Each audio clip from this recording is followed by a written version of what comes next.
Ladies and gentlemen, damas y caballeros, leave it in the ring.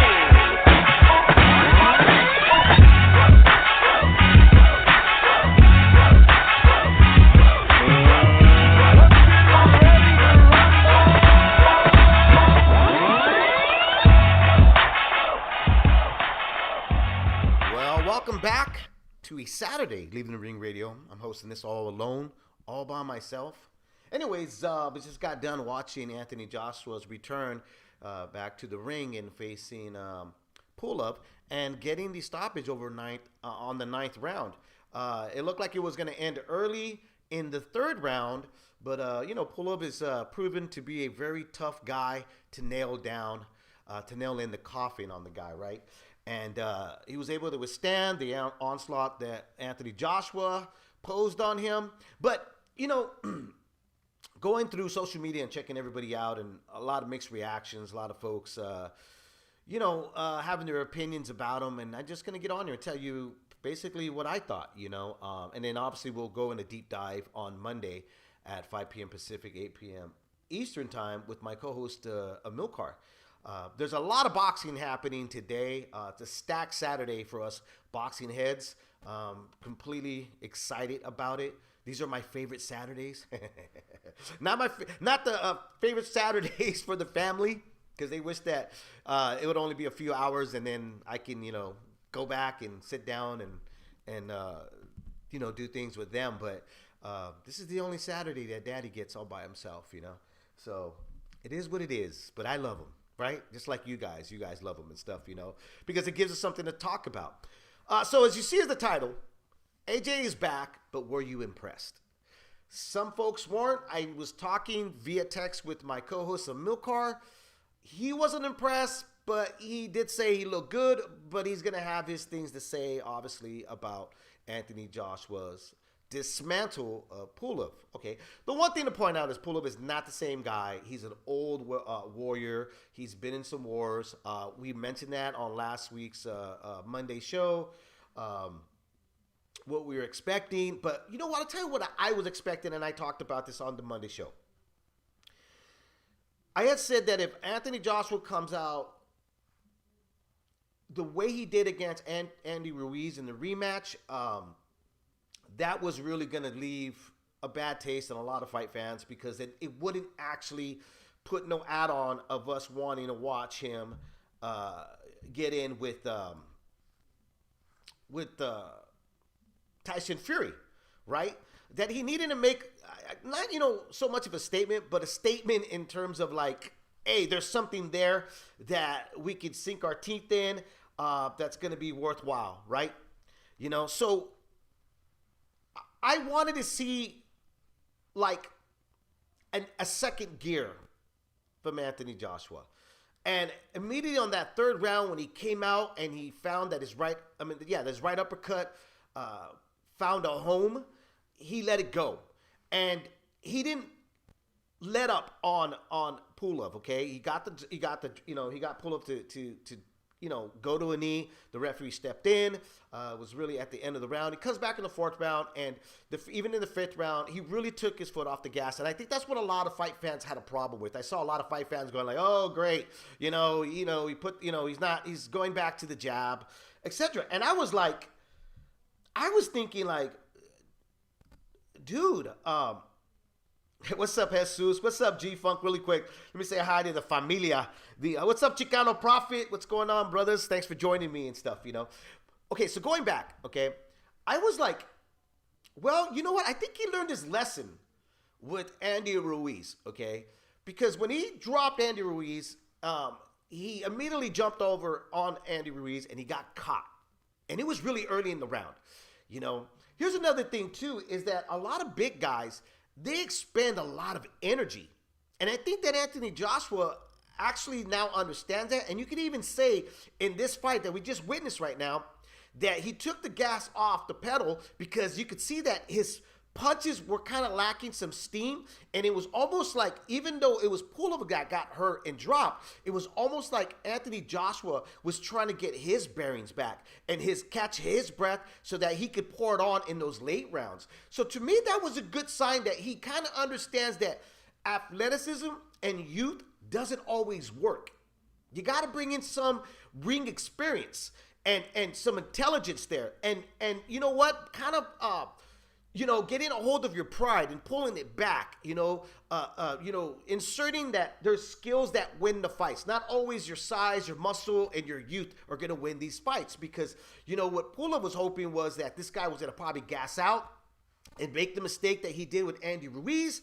And you know what? He didn't. What he did is he reverted back to his jab, and he, again, waited for the moment that he could strike and capitalize on it. And even after that third round, going all the way leading to the 8th round, I saw that he was testing those waters, seeing what Pulup's got left, because Pullup was throwing the right hand and it was landing, just that he couldn't follow it up, So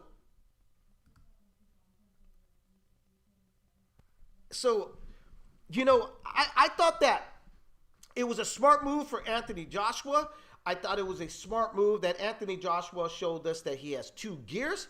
But I also saw things that Anthony Joshua's got to do to correct, okay? One was that when he would jab, he would actually, if he thought that Pullup was going to counter it, he didn't pull his body back. He actually just pulled his head back, which is really bad. It's a cardinal move you don't do in boxing. You don't pull your head back. Good thing that Pullup is not long enough, or his feet are not fast enough to, skedaddle in and land that right hand.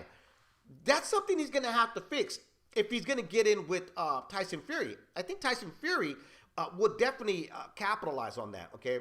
Here's another thing, and this is something that he was able to get away with, was just uppercuts. He was throwing those series of uppercuts, boom, boom, and Pullup just sat there with his guard up, and basically what Pullup did, which I hate what fighters do, but this is what tells you that they're kind of like, their body doesn't react anymore. It doesn't want to respond. It doesn't have a quick twitch. Is because he actually would take those punches and wait for Anthony Joshua to finish what he was doing, and then he would reset himself to try to do something back at him, right?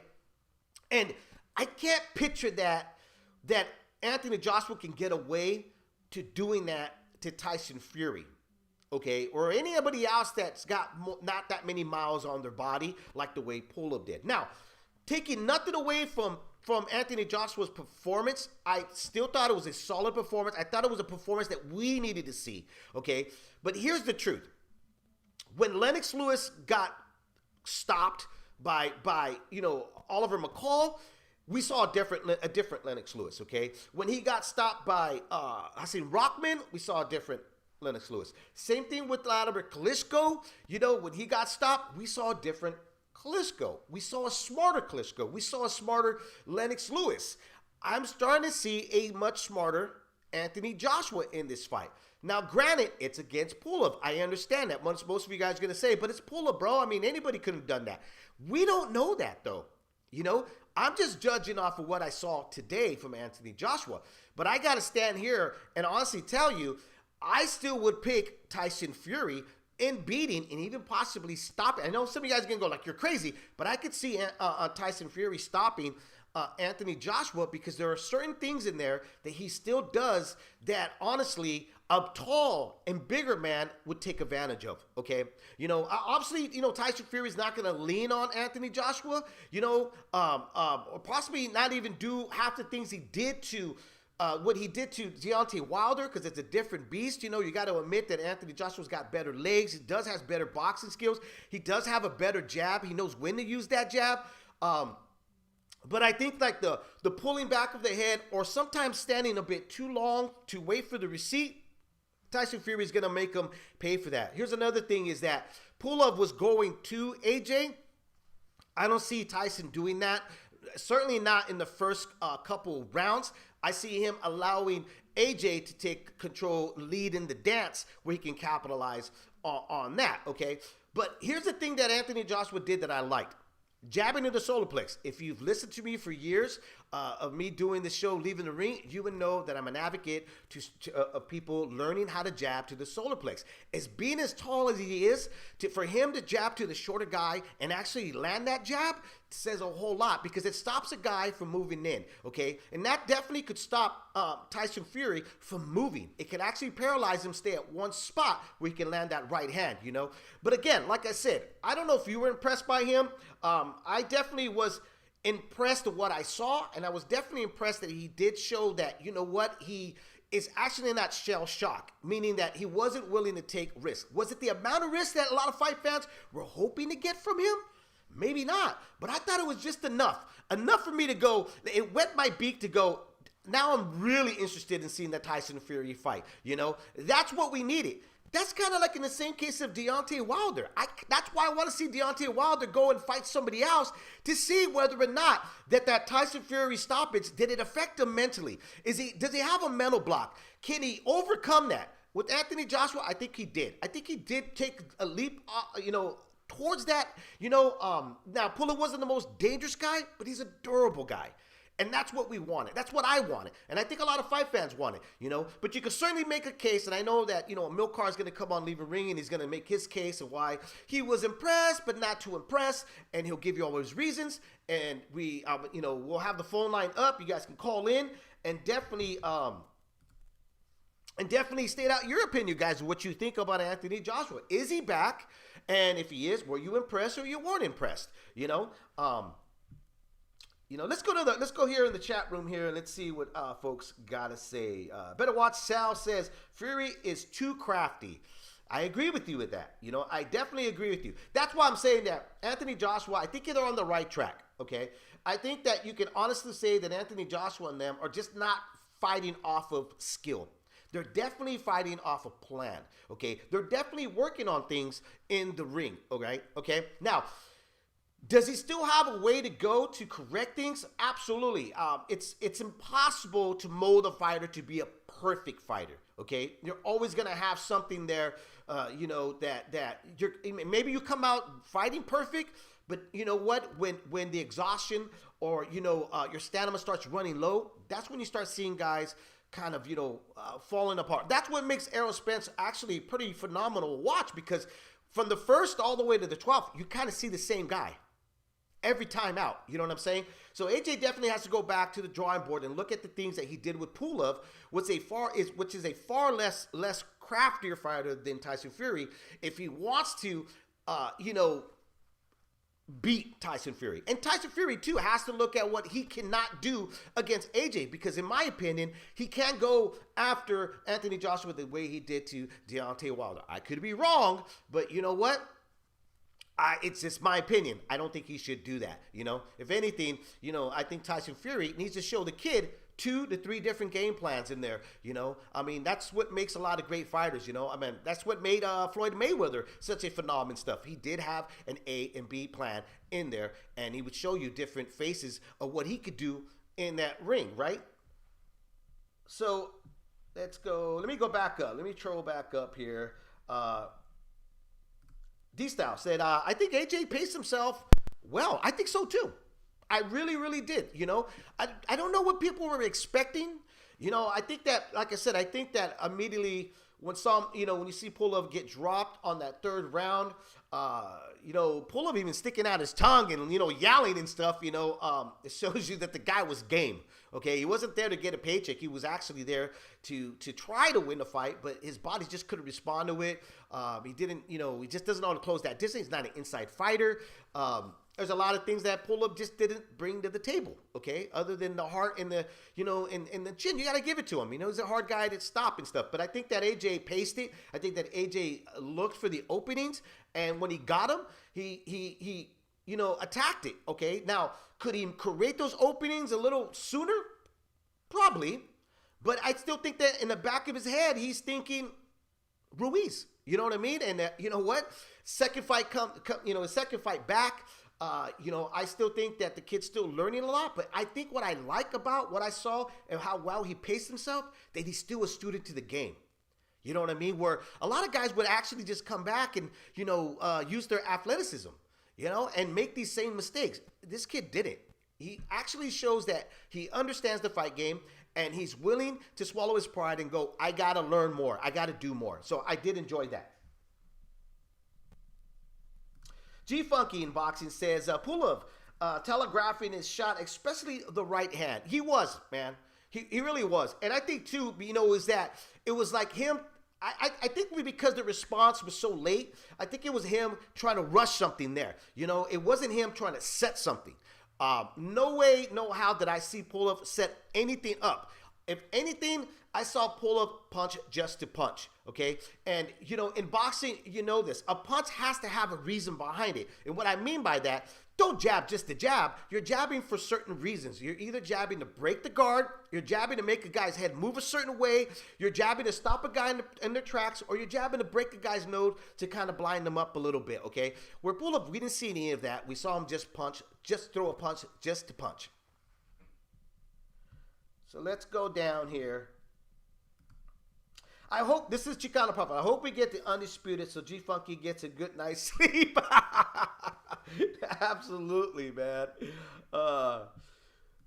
Jesus, ¿qué pasó, bro? Pulev, no boxing skills. No, none at all. And that's why I tweeted out, Pulev was the best opponent, in my opinion, for Anthony Joshua to look good, get a KO reel, and I didn't even think, honestly, I'm going to tell you the truth. I think I said this Monday. I didn't think Anthony Joshua was going to get that. I wanted him to, and I thought that he needed that, but I was really more expecting him to box 12 rounds and really kind of box safe, okay? Where here, you could say he boxed safe after the third round, but then he took the initiative to step it up in the ninth round because he did see a hurt foe in front of him. But I thought that he boxed safe in spots, okay, and he boxed smart, okay. So there's a difference there, Like I said, you're not going to please all the fans. I'm only one of the fans that actually will sit there and go like, I kind of like what I saw here, guys. You know what I mean? It makes the Tyson Fury fight look just a little bit more juicier for us to put on the grill. Nado puts, I love the Mike Tyson style uppercuts from AJ. I did too. I did. But I'll tell you what I didn't like, Nado, that what he was doing with that uppercut. And maybe I have to go back and look again. But when he was throwing that uppercut, it was really like he was still, it was effective and it was strong. Don't get me wrong, okay? But he was throwing up in a very upright stance, okay? And what I'm saying is that what he's got to do is correct that. He's got to have that hand up and then kind of take that dip and go underneath there. So there is a counter. He can protect himself. And that's something that Pulev and his team should have recognized, that if AJ was going to do that again, okay, after witnessing in the first time and in the third round, and his corner should have told him, hey, if he does this again, you got to let your left hook go. Pulev didn't do that because, like Sue said right now, he lacks the skills. Maybe not really entirely the skills, but he lacked the response, to react to what AJ was doing.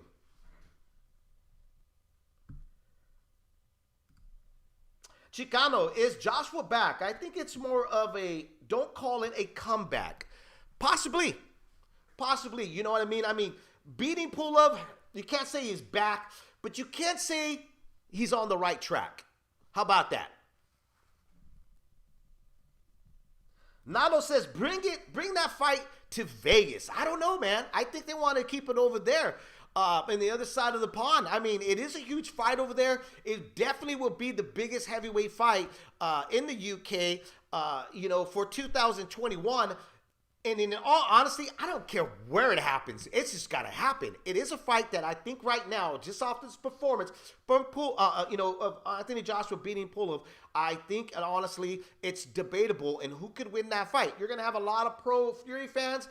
I'm one of them believing that Fury probably has the edge over Anthony Joshua, but Mr. Blue on Twitter made out some great points. Anthony Joshua has definitely better skills and power to pose a problem to Fury. Okay. So there's going to be AJ fans that are going to have some really good points, and I think that's what makes this fight so interesting. I hate when honestly, this is the worst pet peeve of mine, is when somebody comes on or somebody makes a video or gets a podcast and has a definite, like this fight, Fury's going to beat him, hands down. No ifs and no ands about it. And it's like, okay, then why even watch the fight? Why are we even talking about the fight if that's what really honestly how everybody's perspective is supposed to be about a prize fight? I'm not like that. I like to actually weigh everything out and say, oh, because you never know. Boxing is everything. I mean, look, Andy Ruiz, I remember when that fight was announced, I did a really quick show about, Ruiz on the Leave the Ring, and I had stated out everything Ruiz needed to do, but I just wasn't sure if he could honestly implicate any of the stuff that I was saying. And guess what? He ended up doing it. So that's why we watch the fights.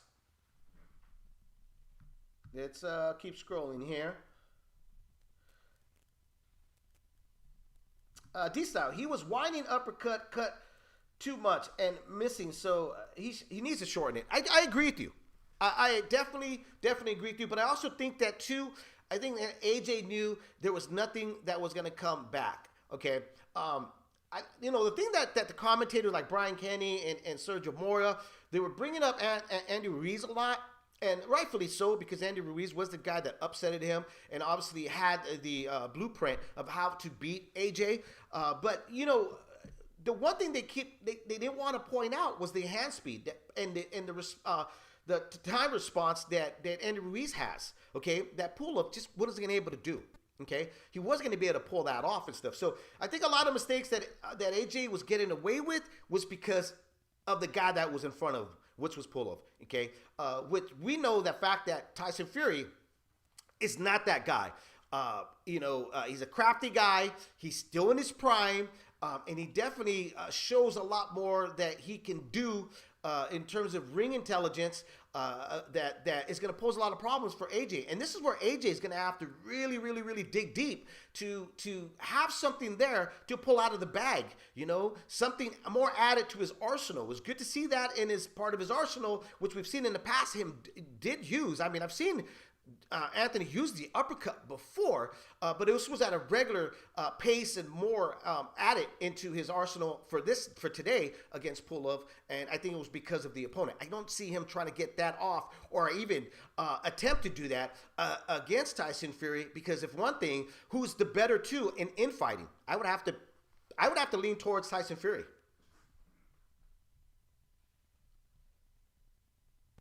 All right, let's see.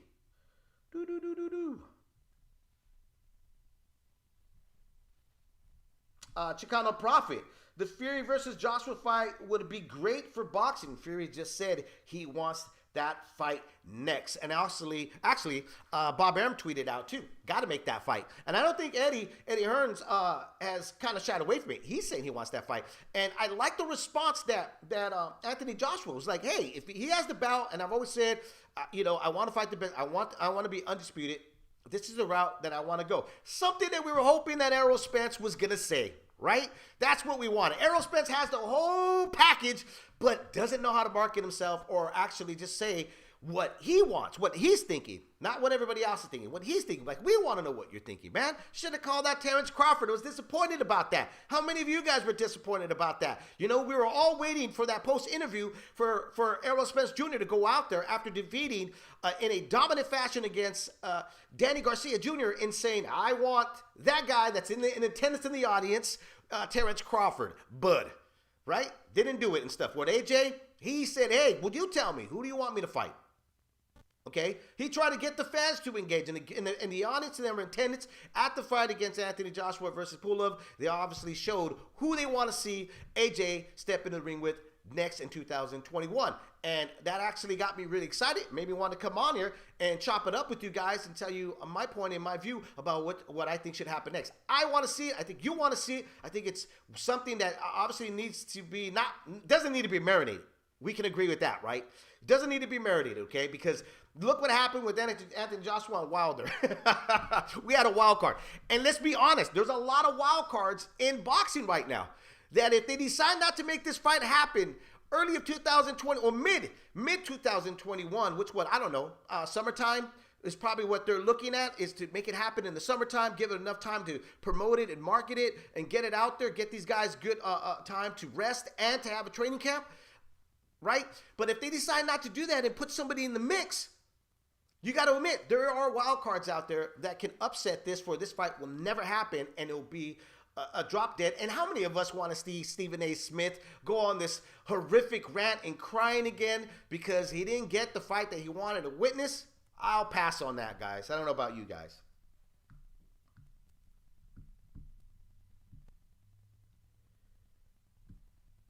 I don't know who you're talking about, Philly. Philly says Fury stops him late. Strong possibility, but that's why we watch the fights.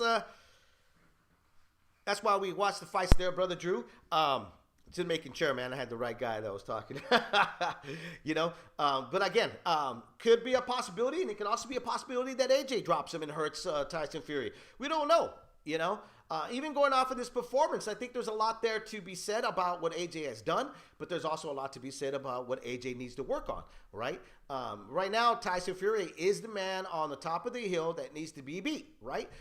Anybody right now that you put Tyson Fury up against is going to be the underdog. That is just the way the cookie crumbles in boxing and stuff. So, like I said, I lean with Tyson Fury, but I definitely wouldn't write off AJ. Just wouldn't do it right now.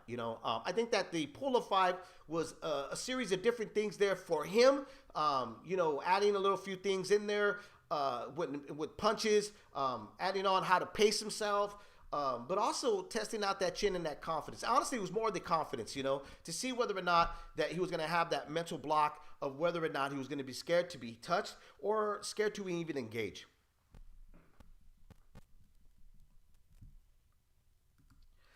Jesus says, I still see Andy Ruiz Jr. beats AJ in Fury. A conditioned and trained and serious Andy Ruiz, he poses a threat to everybody. That's not even a case. That's not even an argument there. You know what I mean? The only argument anybody can make about Andy Ruiz is that he's a fat guy. That's it. That's all I ever hear. Like this fat guy. But if you just watch his skill level, the kid is talented. There's no question there. The only thing is that Andy Ruiz knows how to beat Andy Ruiz. That's his problem. Drew put, Pulev is a two-punch fighter with terrible defense. Couldn't argue with that at all there, brother. Couldn't argue with that. I mean, it's proven he showed that tonight. But just not with that. The response, his reaction, his timing, it was really off. Like I said, AJ pulling the head back, but his body's still staying in the same position. After he jabbed, he would pull that head back. It's a cardinal rule you don't do. You either step aside if you're not going to throw another punch and stuff, or you pivot the other way so that if a punch comes, it zooms by your head, okay? So Anthony Joshua definitely has to work on that, get away from that.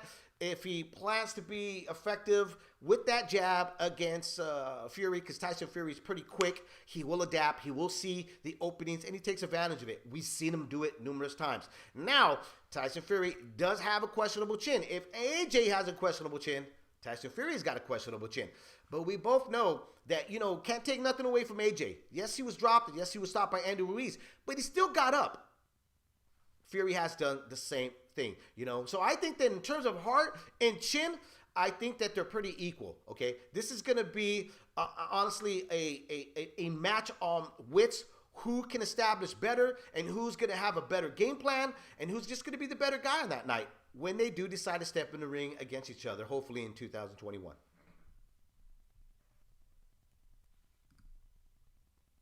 And Jesus is saying exactly what I was saying. The discipline level there for Andy Ruiz, just not there.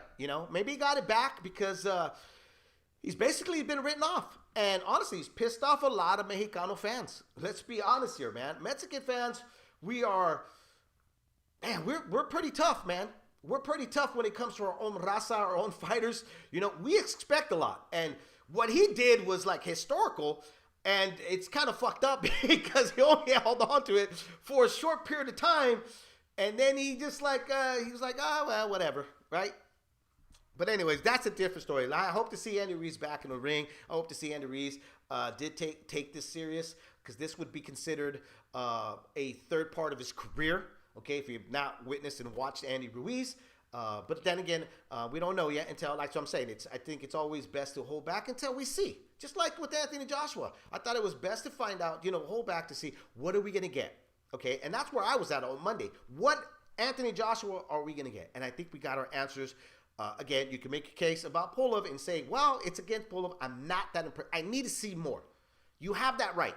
But I think I've seen enough to say I want to see Tyson Fury and him fight for the undisputed next. Anyways, I'm your host, Dave Duenas, man. Catch us on Monday at 5 p.m., 8 p.m.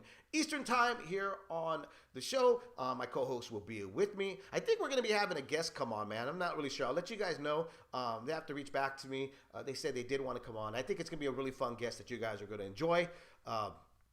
Also, too, there's a lot of fights today. Showtime, ESPN. I love ESPN's card right now. The top rank card. It's really, really stacked. So I don't know. I might jump on later on tonight to talk about those fights, okay? So anyways, until then, guys, you have a great night, man. Be safe out there.